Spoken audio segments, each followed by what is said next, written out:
Número 4. La ley de la navegación. Cualquiera puede gobernar un barco, pero se necesita que un líder planee la ruta.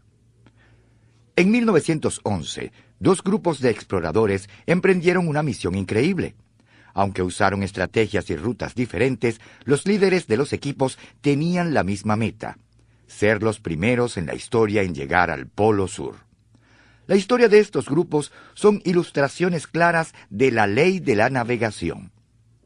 Uno de los grupos fue dirigido por el explorador noruego Roald Amundsen.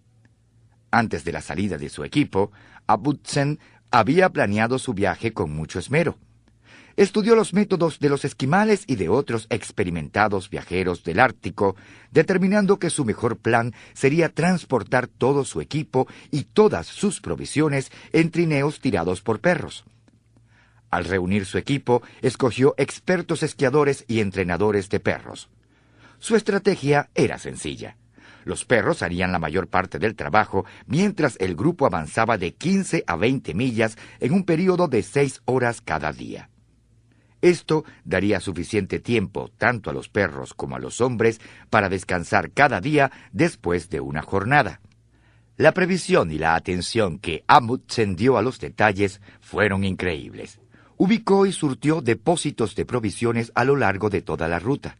De esa manera, su grupo no tendría que llevar cada parte de la provisión durante todo el viaje. También equipó a su grupo con la mejor ropa posible. Amundsen había considerado detenidamente todo aspecto posible del viaje. Lo había estudiado a fondo y había hecho planes conforme a ello. Y obtuvo buenos resultados. El peor problema que sucedió en el viaje fue que a uno de los hombres se le infectó un diente y tuvieron que sacárselo.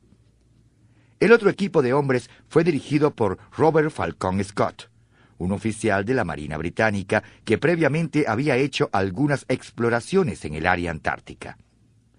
La expedición de Scott fue la antítesis de la de Amundsen. En vez de usar trineos tirados por perros, Scott decidió usar trineos motorizados y caballos. Sus problemas comenzaron cuando los motores de los trineos dejaron de funcionar solo a 5 días de haber comenzado el viaje. Los caballos tampoco viajaron bien en esas temperaturas glaciales. Cuando llegaron al pie de las montañas antárticas, fue necesario sacrificar a todos esos pobres animales. Como resultado, los miembros del equipo quedaron arrastrando aquellos trineos de 200 libras. Fue un trabajo arduo. Scott tampoco había puesto suficiente atención en el resto del equipo del grupo. La ropa estaba tan mal diseñada que todos los hombres sufrieron de congelación. Uno de los miembros del grupo necesitaba 1 hora todas las mañanas para ponerse las botas en sus pies hinchados y gangrenosos. Todos fueron cegados por el reflejo de la nieve debido a las gafas inadecuadas que Scott había proporcionado. Lo peor de todo era que el grupo siempre estuvo escaso de comida y agua. Esto también fue consecuencia del mal planeamiento de Scott. Los depósitos de provisiones que Scott estableció no fueron abastecidos adecuadamente, estaban demasiado lejos uno del otro y muy mal señalados, por lo cual era difícil encontrarlos. Como tenían poco combustible para derretir la nieve, todos se deshidrataron.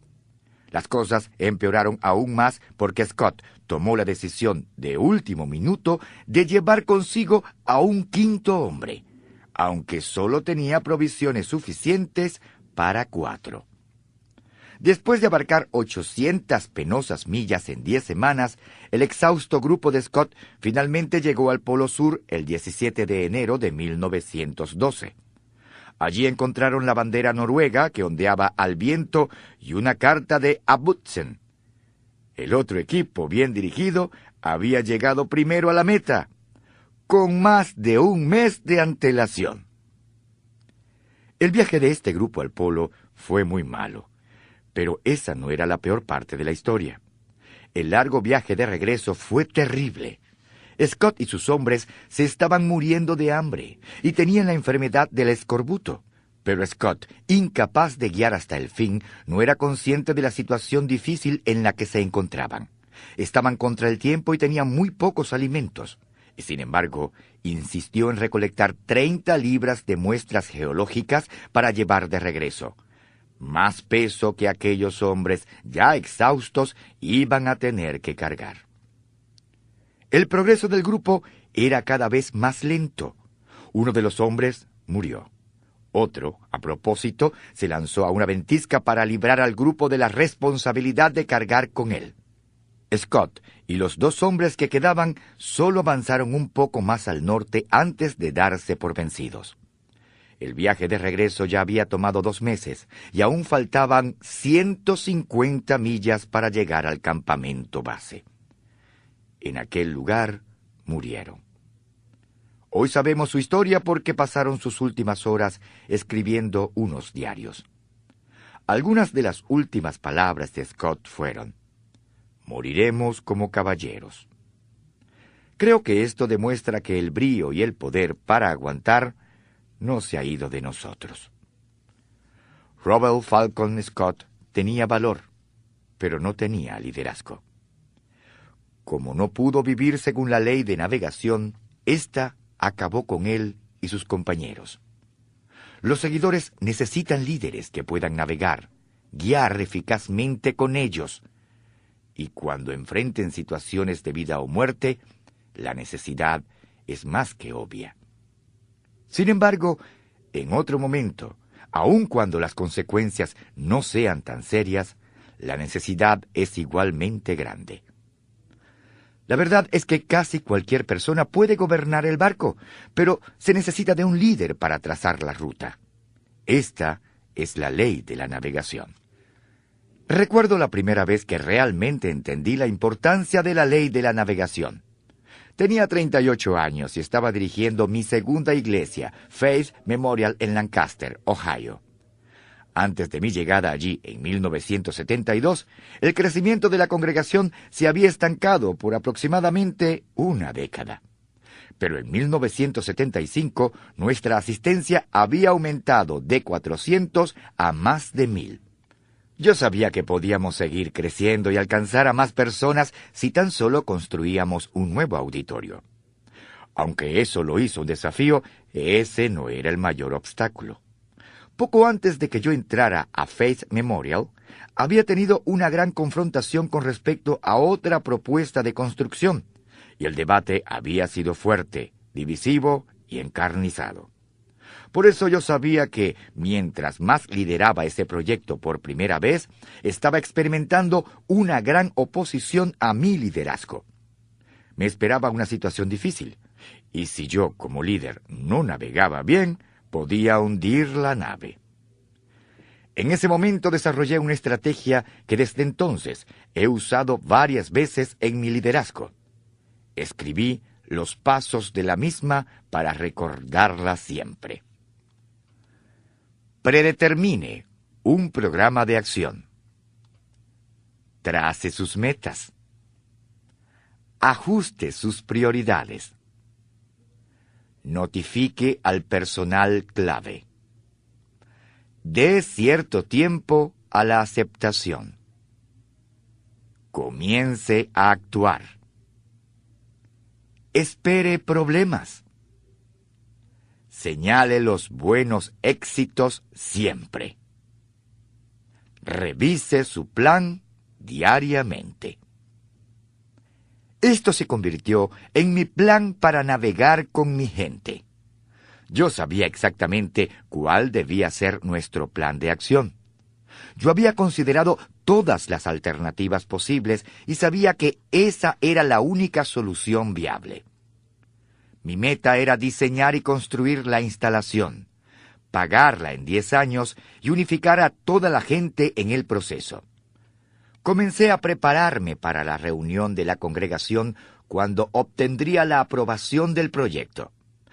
Lo primero que hice fue encargar a los miembros de la junta directiva y a un grupo de líderes financieros claves para que efectuaran un análisis de nuestros patrones financieros y de crecimiento en 20 años.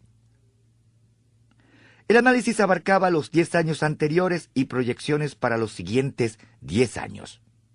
Basados en eso, formulamos un presupuesto de 10 años que explicaba detenidamente cómo manejaríamos las finanzas.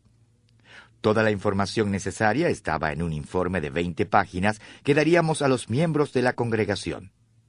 Mi siguiente paso era notificar a los líderes claves. Comencé con los que tenían más influencia y me reuní con ellos individualmente, y a veces en grupos pequeños. En el transcurso de varias semanas me reuní con más o menos 100 líderes. Les presenté la visión y respondí sus preguntas. Luego esperé algún tiempo para que esos líderes influyeran al resto de la gente en la congregación. Cuando llegó el tiempo de la reunión, estábamos listos para entrar en acción. Tomó varias horas presentar el proyecto a ellos. Distribuí el informe de 20 páginas que contenía los planos del edificio, el análisis financiero y los presupuestos. Traté de responder todas las preguntas que pudiesen existir antes de que tuvieran la oportunidad de preguntar. También pedí a algunas de las personas más influyentes de la congregación que dijeran unas palabras sobre el proyecto a las personas.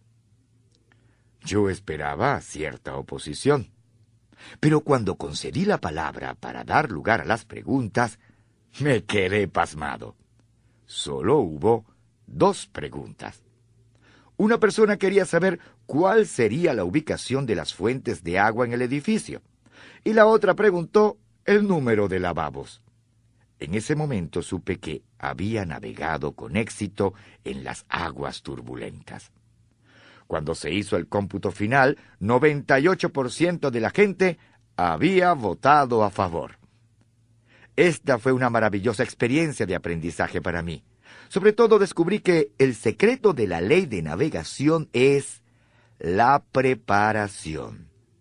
Cuando usted se prepara bien, infunde confianza y esperanza en su gente. La falta de preparación produce el efecto opuesto. No es el tamaño del proyecto lo que determina su aceptación, apoyo y éxito, sino el tamaño del líder. Es por eso que digo que cualquiera puede navegar un barco, pero se necesita que un líder planee la ruta. Y si usted es un buen navegante, puede llevar a su gente a cualquier parte.